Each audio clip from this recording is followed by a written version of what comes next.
Images from marriage. Then he said to me, Write, Blessed are those who are called to the marriage supper of the Lamb. And he said to me, These are the true sayings of Elohim. Repeatedly in both the Old and New Testaments, Elohim's people are compared to a wife or bride. Sometimes we see this union symbolized in marriages whose wives were faithful, like Rebekah, or unfaithful, like Gomer. Other times, symbols of faithful wives, the Lamb's bride, or promiscuous women, Babylon the Great, are used directly. The symbolism of marriage. Unfaithful wives, the abandoned young woman, Hosea's wife, Babylon the Great.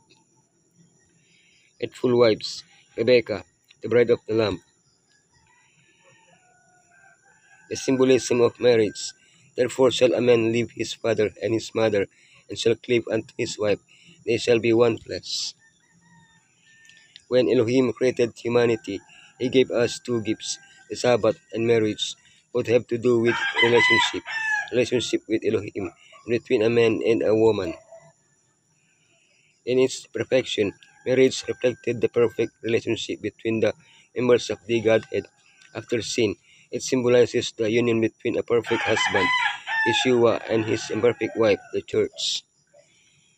Throughout the Bible, we see how husbands strive to perfect their wives and earn their love. From this example of marriage, we can also learn how to act in our own marriages between two imperfect people.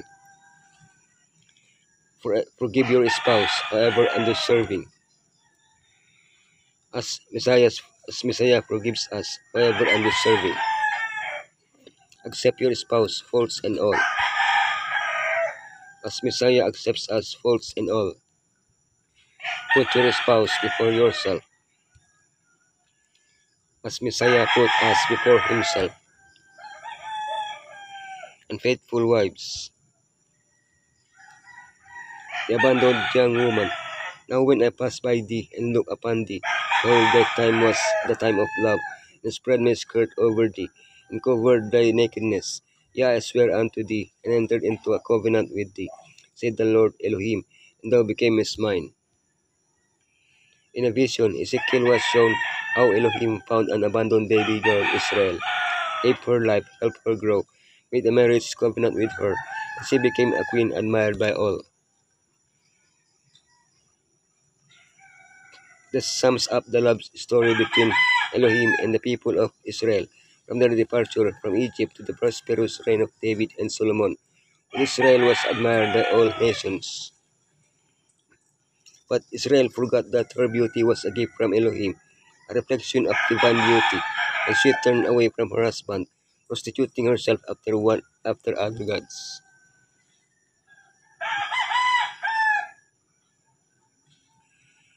We were created to reflect Elohim's goodness and glory. When we assume our goodness is a product of ourselves, problems begin. Hosea's wife, the beginning of the word of the Lord by Hosea. The Lord said to Hosea, Go take for yourself a wife of whoredom and children of whoredom. The land commits whoredom, departing from the Lord. From the outset, Elohim makes it clear that the command given to Hosea to marry Gomer, who had prostituted herself and abandoned her husband, was a symbol of the relationship between Elohim and Israel. Hosea used various methods to win back his wife's love. Since none of these methods succeeded, he had to pay her ransom. Of course, our rescue cost Elohim much more than 15 pieces of silver, and for an omer of barley and a half omer of barley. Unfortunately, the church followed the same misguided path as Israel, but Elohim's love remains unchanged. He continues to implore us to abandon prostitution and return to Him. Babylon the Great. And upon her forehead was a name written, Mystery, Babylon the Great, the mother of harlots and abominations of the earth. Who or what is Babylon? A pure woman represents Elohim's faithful people. Babylon, the mother of harlots, represents Elohim's people who turn away from Him and rely on the kings of the earth.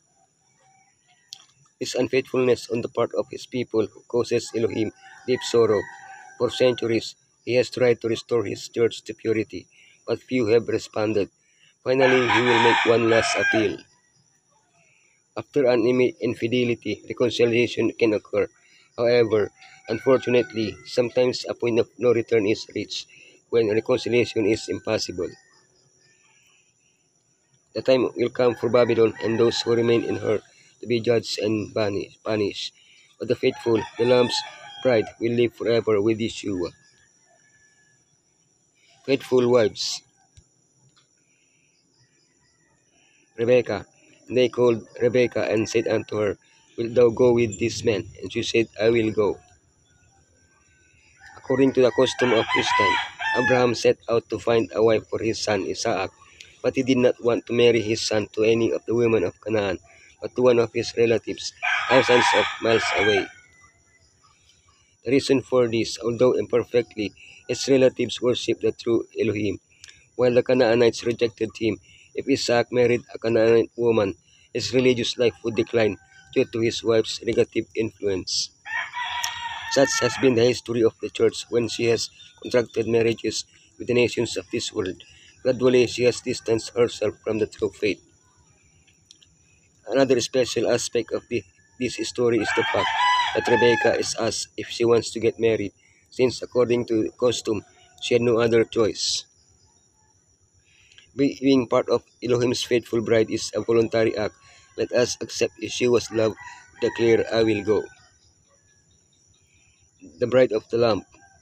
Let us be glad and rejoice, and give honor to him, for the marriage of the Lamb is come, and his wife had made herself ready.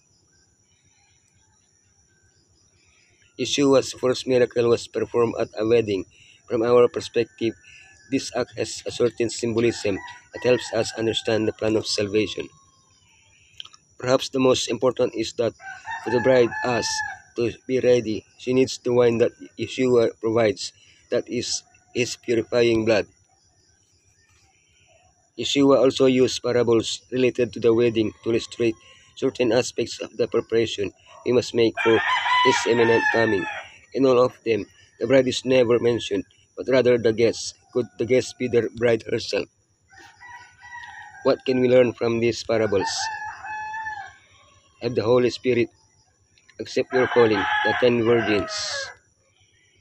Everyone is called to the wedding. We must clothe ourselves in Messiah, the unworthy guest.